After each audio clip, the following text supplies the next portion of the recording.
मिठा म्हणजे जो गुण आहे का नाही तो जगामध्ये कुठंच तुम्हाला भेटणार नाही. Hallelujah, praise the Lord.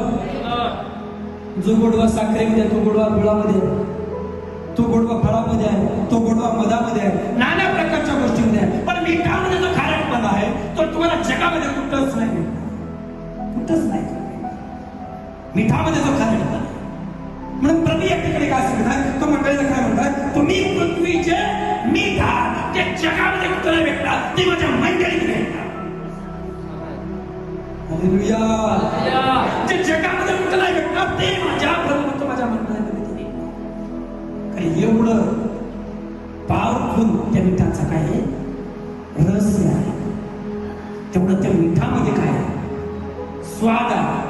आणि प्रभू काय म्हणतो, त्या मिठाचा जर स्वादच निघून गेला ठिकाणी, त्या मिठाचा खारटपणा जर गेला, त्याचा स्वाद निघून गेला, तर ते मीठ कुठं वापरलं जातं, बायबल सांगतं पायाखाली ठेवलं, त्याची व्हॅल्यू राहत नाही. जोपर्यंत त्या मिठाला खारटपणा आहे तोपर्यंतच त्या मिठाचं किंमत आहे.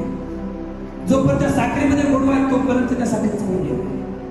मी आज तुम्हाला सांगतो प्रिय, प्रभू तुम्हाला काय विनाकारण या ठिकाणी बोलला नाही की तुम्ही पृथ्वीचे मीठ आहात. कारण प्रभू म्हणतो, जो स्वभाव, जो रुचकर स्वभाव, जो प्रीतीचा स्वभाव, जो दया आणि क्षमेचा स्वभाव माझ्यामध्ये आहे, जे चारित्र्य माझ्यामध्ये आहे, ते चारित्र्य माझ्या मंडळीमध्ये आहे, तो स्वभाव माझ्या मंडळीमध्ये आहे. जर हा स्वभाव माझ्या मंडळीने गमावला, माझ्या मंडळीतून ते चारित्र्य निघून गेलं, तर माझी मंडळी नरकामध्ये टाकण्यासाठी होती. Hallelujah, praise the Lord.